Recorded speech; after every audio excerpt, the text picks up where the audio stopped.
नमस्कार बंधु माने आपण मानक आज यही कार्यक्रम को स्वागत।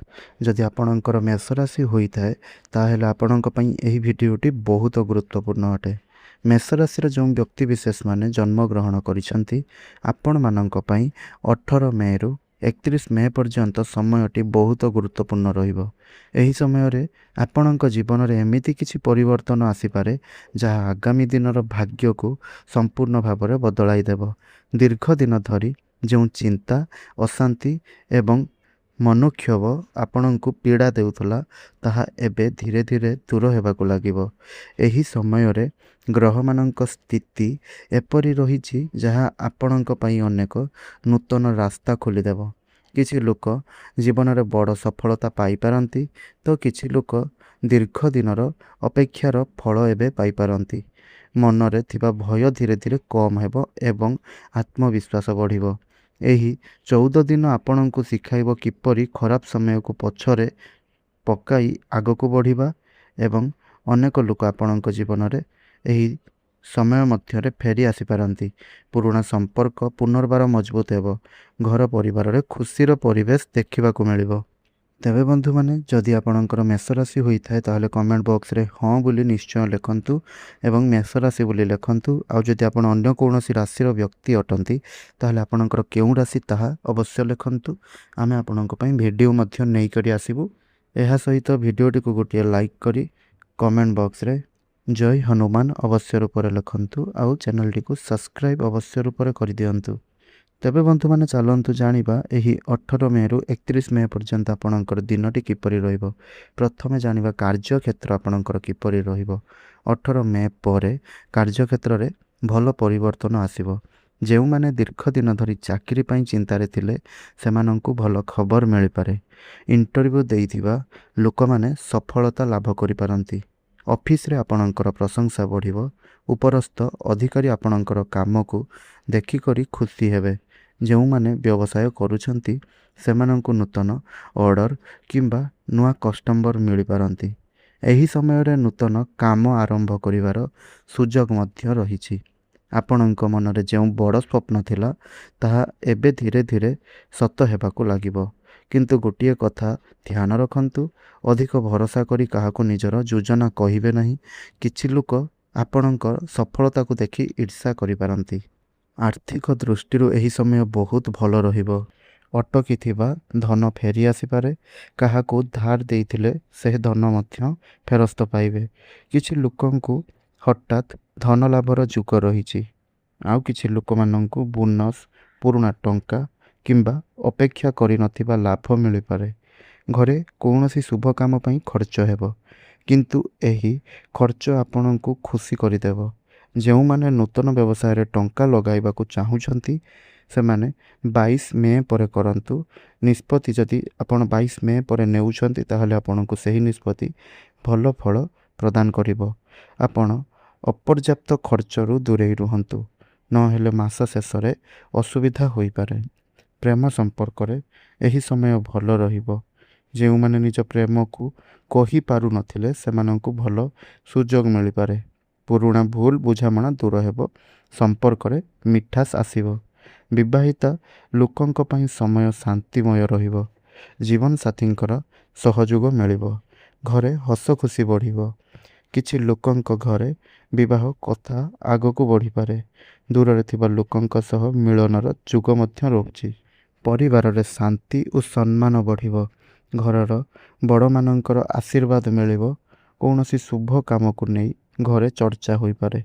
घर को अतिथि आसी पारंती। दीर्घ दिन धरी जो पारिवारिक समस्या चलुथिला ताहार समाधान मिलिबो। भाई भौणीक सह संपर्क मजबूत हेबो। स्वास्थ्य प्रति टिके सावधान रहिबा आवश्यक। अधिक चिंता और काम रे चाप जोगु मुंड व्यथा किंबा थकापण अनुभव होई पारे। बाहरर खाद्य कम खांतु। पानी किंतु अधिक मात्रा रे आपण पियंतु। सकाळे टिके चलाबुला करंतु। साधारण एक्सरसाइज गुड़िक करंतु एवं प्राणायाम कले मन आपणकर शांत रहिबो।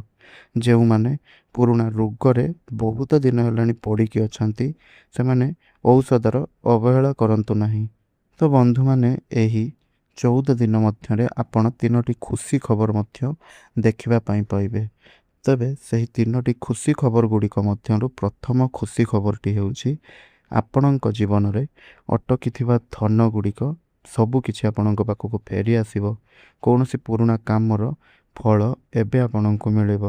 କିଛି ଲୋକଙ୍କୁ ନୂତନ ଆୟର ମଧ୍ୟ ରାସ୍ତା ମିଳିବ। ଚାକିରିରେ ବେତନ ବଢ଼ିବାର ବା ଦରମା ବଢ଼ିବାର ଖବର ମଧ୍ୟ ଆପଣଙ୍କୁ ମିଳିପାରେ।